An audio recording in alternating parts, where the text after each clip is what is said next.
That scene, transit. More people scream and curse. Sal observes all of the panicked faces, then turns his attention back to the sky. Exterior, sky. The comet looks even more threatening, closer and bigger, and the long, black nebula behind it begins to spread out. This can't be. Exterior, street. He pulls Vicky in close. Oh my god, babe. Is this where we pray now? I don't know. Thank you. For what? For everything. Thank you. Thank you, baby. Loud horn honking. A car crashes into the rear end of another, dangerously close to where Sal and Vicky are standing. Sal notices the vehicle in front of them is speeding up in reverse towards them. Sal grabs a hold of Vicky. Jump!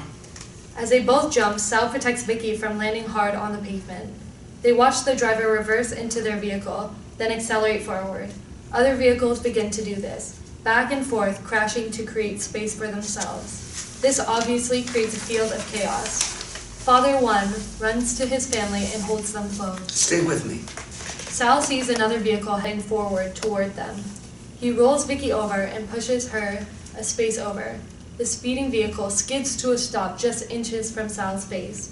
The driver steps out and runs up to Sal, grabs him by the collar, and pulls him up. Get the fuck out of my way! I gotta get to my family! The driver punches him in the gut. While Sal is stunned, the driver winds up to kick him in the head. No! Vicky runs up behind the driver and jumps on his back, preventing the kick. The driver simply shakes her off. She falls on her backside. He turns around, picks her up off the ground, and throws her a good distance. Upon landing, the back of her head clips a rear bumper. She groans, slow to compose herself. Sal runs toward the driver. He quickly sticks out his leg, causing Sal to run into it. Sal is winded and stumbles backward before falling down.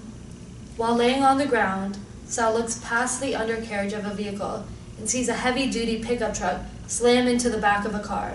This causes a chain reaction of cars hitting each other from behind. Sal notices Vicky is still laying stunned on the road, directly in the path of these vehicles. He finds a hubcap on the ground, grabs it, takes aim, and whips it at the driver.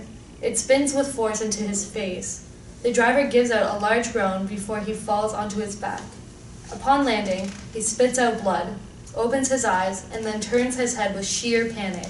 A car's wheel heads right for him. Oh shit! Sounds of crushing skull as Sal moves Vicky out of the way, just in the nick of time. They land on the sidewalk, then crouch next to a string of newspaper boxes. You okay? Yeah? You sure? She doesn't answer. Vicky! Yeah, I'm okay. Sal sticks his head up.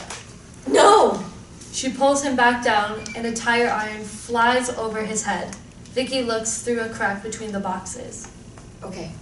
They both stick their heads up and watch the chaos. The motorcyclist uses his arm to clothesline a pedestrian trying to steal his bike. He reclaims his bike and rides off, confidently maneuvering through a few cars until a Cadillac driver suddenly opens his door in his path. The motorcyclist crashes into it and is tossed from the bike. He screams as he is sent upward, then lands on a fire hydrant. Unfucking believable. Human nature's truest colors. My God. We may have a chance after all. Look! A few people take notice at first, then the entire crowd. The sounds of uproar echo over the fall of silence. Exterior, sky. We see the last of the comet as it disappears southeast behind the moon.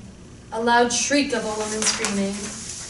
A glowing, pulsating red spot becomes accentuated in the center of the moon.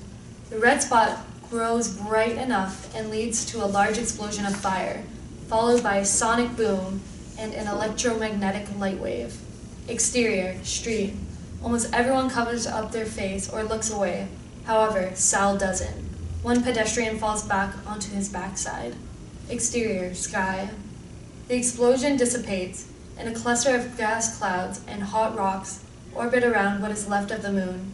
A good slice is missing from its bottom half. The setting sun's rays cast shadows on the moon's craters and mountains, its details more definitive against the now dark sky. Exterior, street. The crowd starts to applaud and cheer. Yes, the moon shielded us. That was the reason for its existence. The motorcyclist, though bruised and badly hurt, raises a thumbs up to the sky. His new smile now lacks a couple of teeth.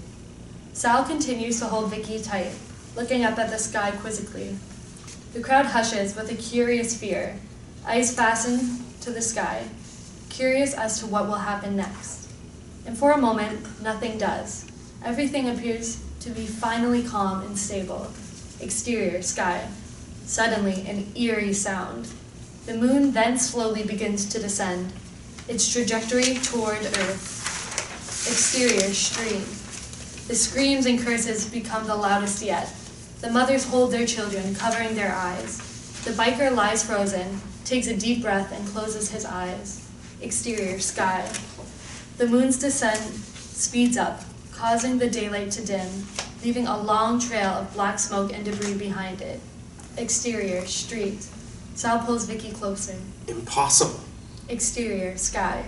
The moon now covers the sky, and the destroyed moon's features are visible in greater detail. Exterior, street. The bedlam sounds of the crowd return with a vengeance. Sal notices the uprising and breaks his embrace with Vicky. This is stupid. Let's run. Sal grabs Vicky's hand. Follow me. Never letting go, Sal sprints it with Vicky down the street for a few yards, then turns left into a narrow alleyway. Never letting go, Sal sprints it with Vicky down the street for a few yards, then continues left into a narrow alley. Exterior, alley, continuous. The alley appears to be virtually empty. A creepy man sits in the corner, looking up at them, wide-eyed. He stands up and charges at them, pointing a gun. Get the fuck out of my alley. This is my sanctuary. Suddenly, the gun is knocked out of the creepy man's hand by a beer bottle. He is punched in the face by Nick, a middle-aged man with thinning hair. The creepy man falls unconscious. Follow me. Nick leads them to a steel door, using a large key to unlock it. He enters, holds the door open for them, so they enter. The door closes behind them. Interior, abandoned building. The trio approaches the back entrance of a retro commercial kitchen. Sal sticks a cigarette in his mouth. I wouldn't do that if I were you. Not right now, anyway.